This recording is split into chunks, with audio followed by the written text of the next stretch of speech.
I want to tell you about a guy named Dennis. Dennis built an HVAC company over 27 years. Started with nothing, a truck payment and a second mortgage he'd taken out to cover his first year payroll. By year 10, he had 18 employees. By year 20, he had a reputation money couldn't buy. He used to joke that his exit plan was to hand the keys to his son and go fishing in Montana. The son took a job in finance in Dallas. Didn't want the company. So at 59, Dennis put the business on the market.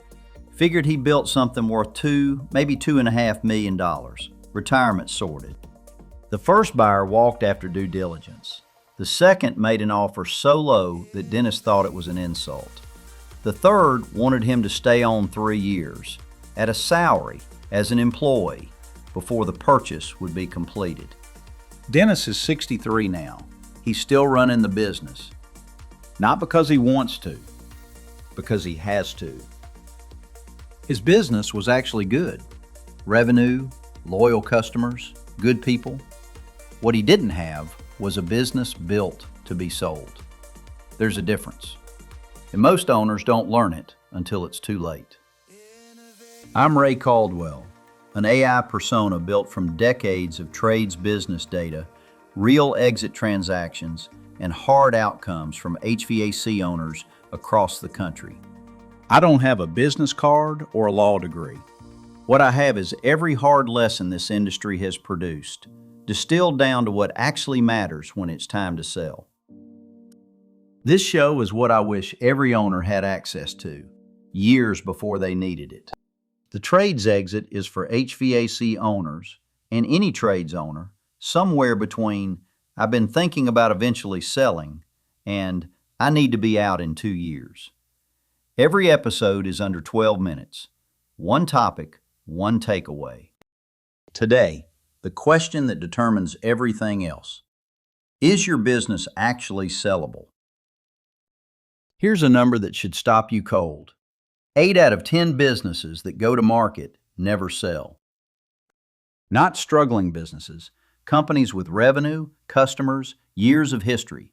They go to market and they don't close. In the HVAC industry, around half of the companies that list never find a buyer. Every buyer, individual operator, competitor, PE platform, is asking the same question. What happens to this business if the owner leaves? That's it, because what they're buying is future cash flow. And if the answer is everything falls apart, they pass, or they cut the offer. I know this because I was that owner. Every key relationship, every hire, every escalation, I thought that made me valuable. It made me a liability. Take Ray out of Caldwell Climate, and buyers saw not much they could count on. I looked at the deals that did go through. Owners who got top dollar, closed clean, and actually made it to Montana. 3 things in common. Here's the flip side. The 3 things that kill deals. Number 1, messy financials. Buyers need 3 years of clean, verified financial history. Not 3 years of revenue you remember. 3 years of organized, reconciled records that a buyer's accountant can sit down with. Personal expenses in the business, a car lease, a vacation coded as a business trip. Buyers discount the offer or they walk. If your financials aren't clean right now, that's the first thing you fix today. Number 2, owner dependency. If you are the business, the rainmaker, the quality control, the one they call, buyers don't see a company, they see a job. Nobody pays a company multiple times for a job. Build systems, document processes. Develop your people until operations run without you for 6 months and customers don't notice. That's the bar.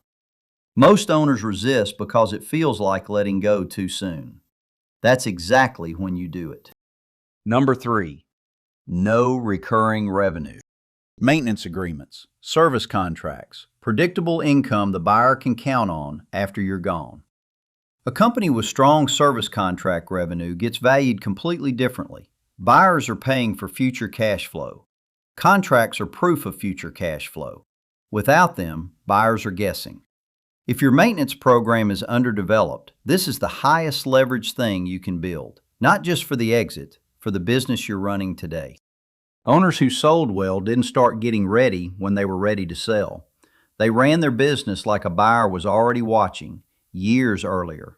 Clean books, systems that don't depend on them, recurring revenue that proves the business runs without them. The honest reality. The reason most of you don't have those things isn't that you don't care. It's because you're running a company. Your own jobs, handling dispatch, and dealing with the supplier who shorted your last order. The back office always gets pushed. I've been talking to a company called WorkHero about exactly this. They built an AI-powered back office for small HVAC contractors, the 85% with fewer than 20 employees who can't afford a full-time office manager. Invoicing, permits, rebates, and warranty registrations, done, without the owner opening a laptop. And they pair that with industry experts who coach contractors on finances and operations. That's not just efficiency, that's exit prep. Clean financials, systems that run without you, recurring revenue tracked properly. That's the checklist a buyer hands you. WorkHero helps you check those boxes while you're still building, not when it's already time to sell. More on WorkHero in the show notes. I think about Dennis a lot.